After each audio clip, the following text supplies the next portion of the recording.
मैंने एक जैन कहानी सुनी है। एक समुराई, एक क्षत्रिय के गुरु को किसी ने मार दिया।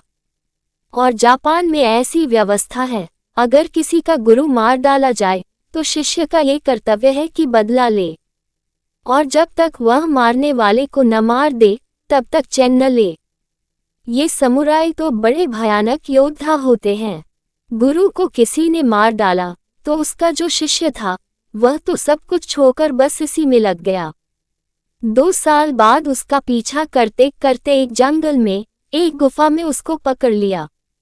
बस उसकी छाती में छुरा भोंकने को था ही कि उस आदमी ने उस समुराई के ऊपर थूक दिया। जैसे ही उसने थूका, उसने छुरा वापस रख लिया अपनी म्यान में और वापस गुफा के बाहर निकल आया। उस आदमी ने कहा, क्यों भाई, क्या हो गया? 2 साल से मेरे पीछे पड़े हो, बमुश्किल तुम मुझे खोज पाए। मैं जंगल जंगल भागता रहा, आज तुम्हें मिल गया। आज क्या बात हो गई कि छुरा निकाला हुआ वापस रख लिया? उसने कहा कि मुझे क्रोध आ गया। तुमने थूक दिया, मुझे क्रोध आ गया। मेरे गुरु का उपदेश था, मारो भी अगर किसी को तो मूर्छा में मत मारना। तो मारने में भी कोई पाप नहीं है। लेकिन तुमने जो थूक दिया, 2 साल तक मैंने होश रखा। ये तो सिर्फ एक व्यवस्था की बात थी कि गुरु को मेरे तुमने मारा तो मैं तुम्हें मीर रहा था। मेरा इसमें कुछ वैयक्तिक लेना देना नहीं था। लेकिन तुमने थूक क्या दिया मुझ पर?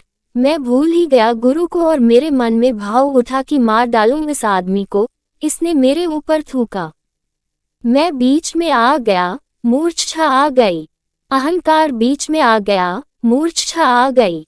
इसलिए अब जाता हूँ। अब फिर जब यह मूर्छा हट जाएगी तब सोचूंगा। लेकिन मूर्छा में कुछ किया नहीं जा सकता। बुद्ध ने कहा है, जो तुम मूर्छा में करो वही पाप, जो तुम जागरूकता में करो वही पुण्य है। ये पाप और पुण्य की बड़ी नई व्यवस्था थी, और इसमें व्यक्ति को परम स्वतंत्रता है। कोई दूसरा तय नहीं कर सकता कि क्या पाप है, क्या पुण्य है। तुमको ही तय करना है।